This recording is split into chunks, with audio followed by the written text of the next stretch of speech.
ang saya. The Jolly Friends are here for you to help make your wishes come true. Jollibee's wish came true one day when a shooting star came his way. Into the well it fell, and then there appeared four new friends. Anyo! Ang high-tech na kaibigan! Hetty here to bring some cheer. Go, Hetty! Papa Sports ang paborito ko, yeah! I'm Twirly, sing and dance with me. And me, si best friend Jollibee. Come to Jolly Town and play. Jolly Friends, hip hip hooray. Come to Jolly Town and play. Jolly Friends, hip hip hooray.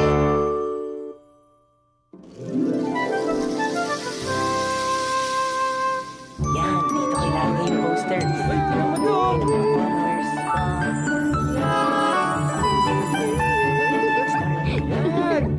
Ayan, malapit na tayong matapos gumawa ng decorations. Bukas, pwede na nating ikabit yung mga banderitas at posters para sa Jollytown Fiesta.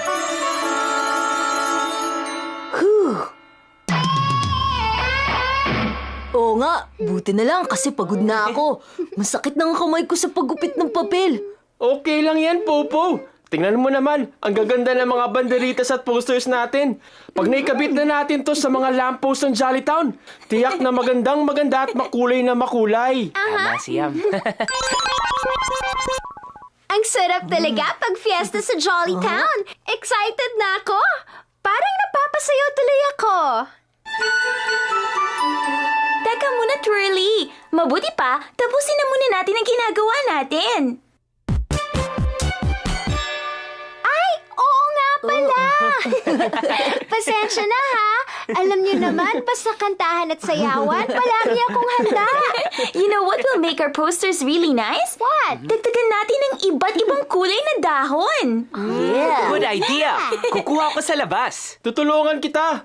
Teka, sama ako. I need to stretch. Thanks, guys! Oy, magandang Okay, dahon, let's ha? go! Hanap na tayo ng mga leaves dito. Different colored leaves. Huh? Hey guys, check out the well. Someone's making a wish. Huh? Isang walis?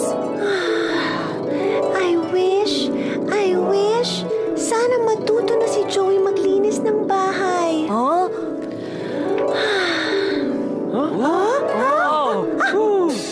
Jollibee, Popo, Yum! Narinig niyo yung wish ko! Ako si Wina Walis at meron akong problema. Gusto ko sanang humingi ng tulong sa inyo. Siyempre naman, Wina. Lagi kaming handang tumulong. Talaga? That's right. Salamat, ha? Eto kasing si Joey, hindi tumutulong sa paglinis ng bahay. Baka naman marami siyang ginagawa, kaya nakakalimutan niya maglinis. Yun na nga eh. Wala na siyang ginagawa kundi maglaro araw-araw. Hindi siya tumutulong sa mami niya sa paglinis ng bahay. Padami tuloy yung kalat sa kwarto niya. Kaya ngayon, hindi siya makalaro ng basketball kasi hindi niya na mahanap yung rubber shoes at bola niya. Ganun ba? Naku, Jollibee, mukhang natambakan na ng kalat at basura ang kwarto ni Joey. Tara, puntahan natin siya. Teka muna, Popo. Paano yung ginagawa natin? Di pa tayo tapos eh. Mabuti pa. Kaming dalawa na lang ni Popo ang pupunta sa bahay ni Joey. Mabuti pa nga, Jollibee. Maghati tayo ng trabaho, okay? See you guys later! Bye! Ingat! Wishing well, let's help this broom. Take us all to Joey's room!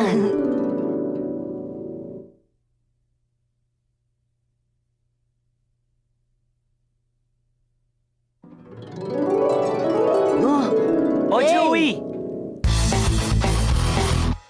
Kamusta ka na? Jollibee? Popo? Huh? Sino ka? You look familiar. Joey, ako si Wina. Yung walis ninyo. Oo nga. Bihira kasi tayo magkita. Huwag ka nang mag-alala. We're here to help. Mukhang may problema ka, Joey. Oo nga, Jollibee. Kanina pa kasi ako hanap ng hanap. Hindi ko mahanap yung basketball at saka rubber shoes ko. maglalaro kami ng mga kaibigan ko mamaya. Nandyan lang yan. Pero Joey, sa palagay ko, mas madali nating mahahanap yung sapatos at bola mo kapag nalinis natin lahat ng kalat sa kwarto mo. Tama si Popo. Pag malinis ang kapaligiran at ang lahat ng gamit ay nasa kani-kanilang takdang lugar, sigurado akong makikita mo na yung basketball at rubber shoes mo. Sige, Jollibee, subukan natin. Sige, sige. Pero, paano nga ba maglinis? Hindi ko kasi alam kung saan ako magsisimula eh. Parang ang dami-daming kalat. Last week, nung si Mami ang naglinis, ang ayos-ayos ng kwarto ko. Ngayon, natambak na naman mga kalat. Di na siguro ako makapaglalaro mamaya. Di ko na rin mahanap yung mga gamit ko. Aray! Oh no! May truck! Hey, Joey, calm down. Let's do this one step at a time. Tutulungan ka namin para hindi na maulit ang problema mo. Para kasi ang dami-daming gagawin. Di na siguro ako makakapaglaro mamaya. Kung ganun, edi maglaro na lang tayo ngayon habang naglilinis. Let's play the cleanup race. Race? I like races! Alright, pabilisan tayo sa pagpulot ng kalat. Game ka ba? Sige, sali ako! Okay! Ready? Get set? Go! Dito. Galing ah. Yan.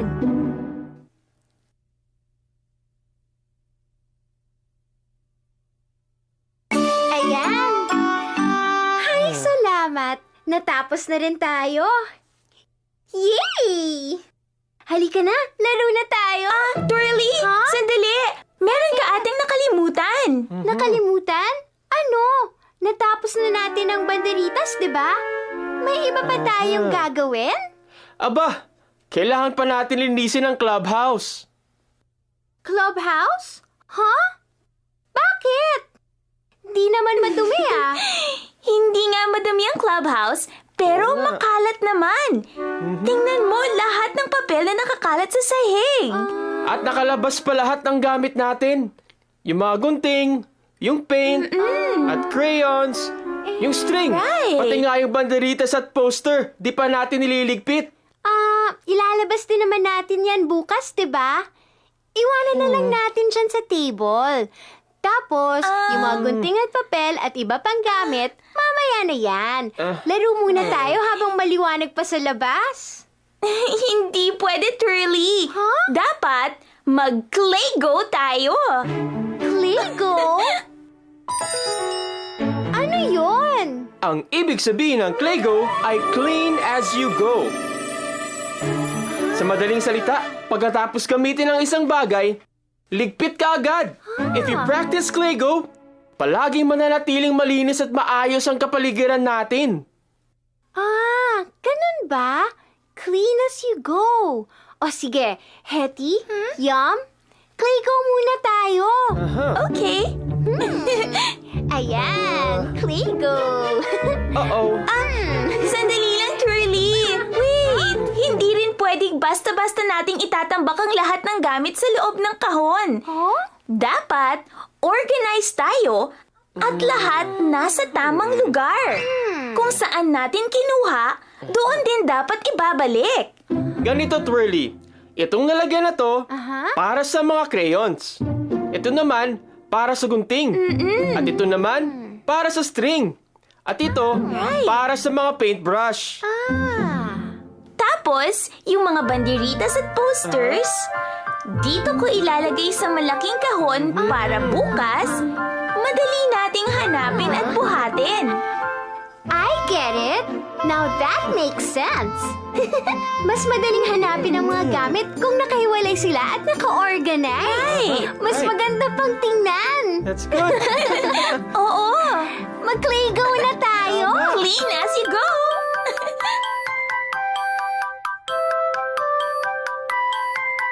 Kung saan mo kinuha ang bagay, doon ibabalik ulit.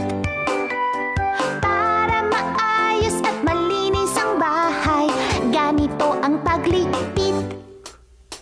Claygo, Claygo, clean as you go. Claygo, Claygo.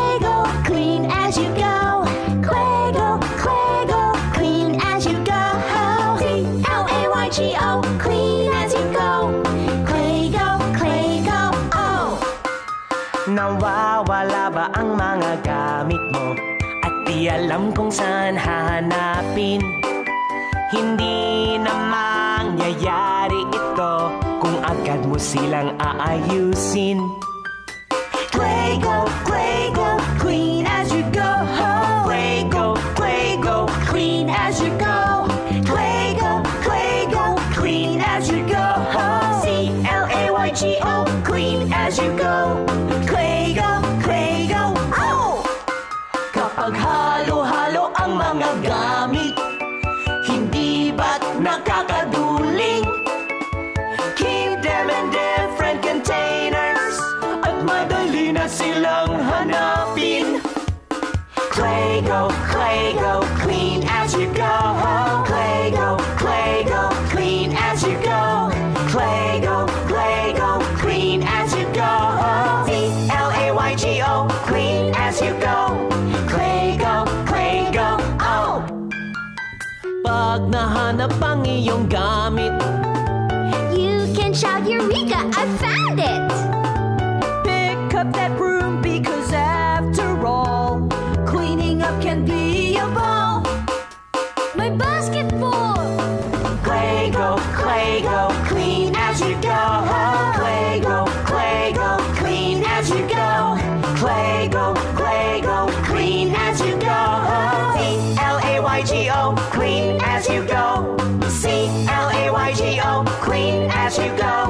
Play go, oh! Yay! Yung basketball ko! Pwede na akong maglaro! Teka lang, Joey. Di pa tayo tapos sa ginagawa natin eh. Mabuti pa, itabi na muna natin yung basketball dito. Tama ka, Jollibee. Tabi na muna natin yan para hindi na mawala ulit. Joey, ito na isang rubber shoe, oh. Oh, eto, oh. Here it is. Ilagay na muna natin yan dito sa tabi. Sigurado ako na makikita din natin ang kaparis niyan.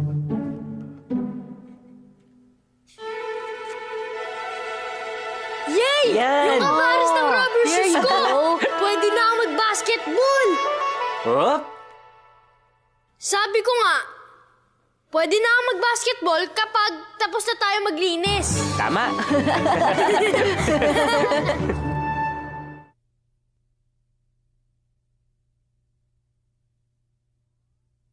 Wow! Ibang-iba na talaga ang itsura ng kwarto ko. Yeah, nakikita ko ng sahig. Pero bakit ganun? Ang dami pa rin alikabok. Kasi, Joey, kailangan pa natin magwalis. Meron pang right. alikabok at maliliit na bagay na natira sa sahig. Ah, oo nga no. Asa na nga ba si Wina? Nandito na ako! May kasama pa akong kaibigan, si Dustpan! At handang-handa na kami! Ayun! Okay, game! Magwalis na tayo! Wow!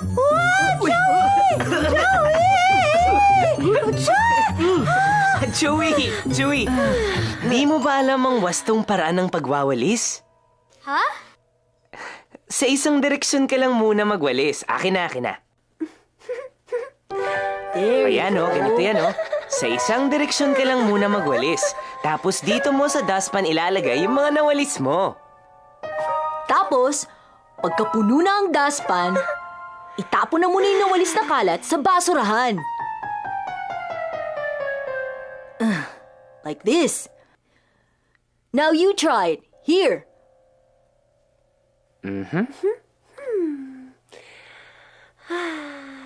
Yan. That's it. Galing! Good. That's better. Haha! Okay, tapos na tayo. Pwede na ako maglaro ng basketball. Teka. Wala ka bang napapansin? Ha? Eh di ba, nag-ayos na tayo ng mga gamit. Nagligpit na tayo ng mga kalat. Tama? Tapos nagwalis na tayo. Ano bang kailangan gawin? Joey, do you know how to make your bed? Kasi Si Mami ang gumagawa niyan para sa akin eh. Kung ikaw ang maglinis at mag-ayos ng sarili mong kwarto, malaking tulong yon sa mami mo. Bakit? Aba, syempre. Mababawasan na kasi ng trabaho yung mami mo. Yung sa bagay, ang dami-dami niya ng ginagawa. Araw-araw. Nagtatrabaho, tapos nagluluto, tapos naglilinis, tapos Kaya pala pagod na pagod siya. Pwede niyo ba akong turuan kung paano mag-ayos ng kama? Sure! Alam mo ba kung saan nakatago yung bedsheet at pillowcase mo? Oo! Nakita ko yun kanina habang nagliligpit tayo. Ito! Teka nga, ayusin nga natin to.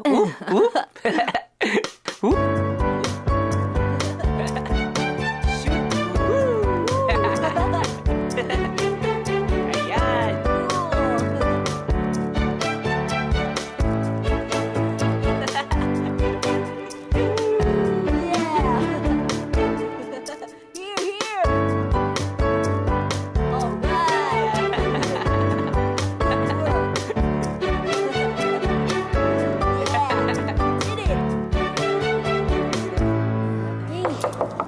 Jollibee, Popo, nandito pala kayo.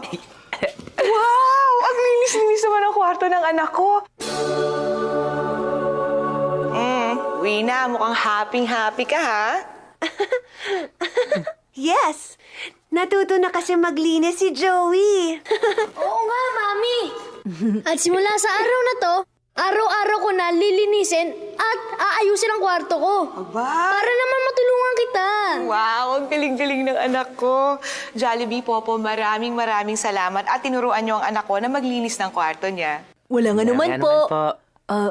Jollibee, kamusta na kaya sina Yum, Hetty at Twirly? Natapos na din kaya nila yung ginagawa nila sa clubhouse? Siguro naman. Halika, puntahan natin. Okay. Pwede ba akong sumama sa inyo? Nako, Joey, paano na yung basketball game mo? Siguro naman, tapos na sila. Hayaan mo, pwede naman akong maglaro ng basketball bukas eh. O sige, tara na sa clubhouse. Bye, Wina. Thanks for your help. Anytime! Mami, pwede ba akong sumama muna kina Jollibee? Okay, ingat kayo, ha? Come on. Bye, Halika na, Wina! Joey. O, Bye, ready ka na? Joey!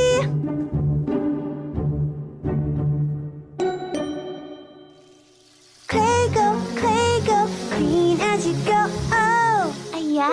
Thanks. Wow! Maayos na naman ang clubhouse natin. Oo nga. Magmula ngayon, palaging Claygo na ako. Ay! Ayun na sina Jollibee! Talaga? Pabalik na sila dito! Hey! Wow. Oh. Hi, Joey! Hey, Joey. Hello! Itong clubhouse nyo? Cool! Mukhang natapos yun ang paggawa ng decorations, ah. At nakapagligpit pa kayo. Good work, guys! At may bago akong natutunan, yung Claygo or clean as you go. Para palaging manatiling malinis ang kapaligiran. Yan din ang natutunan ko ngayon. Ang sarap pala kung maganda at maayos ang kapaligiran. Oo, tama. Hindi nga lang ako nakapag-basketball, pero okay lang. May nalaman naman akong bago. Sinong may sabing hindi tayo magbabasketball? Let's go to my gym! Come on! Let's go, guys!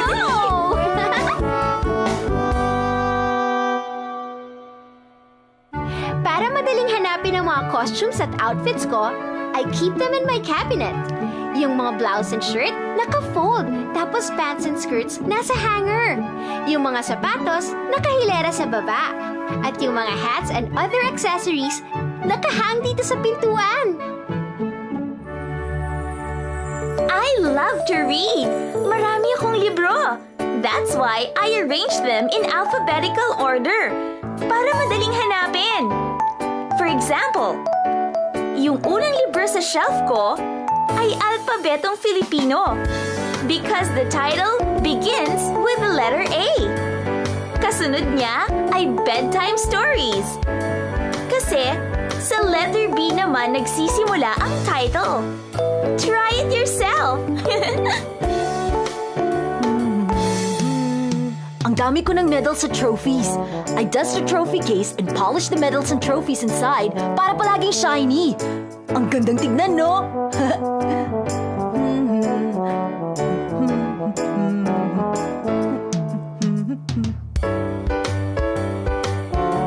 Do you know that you also need to keep your computer tidy?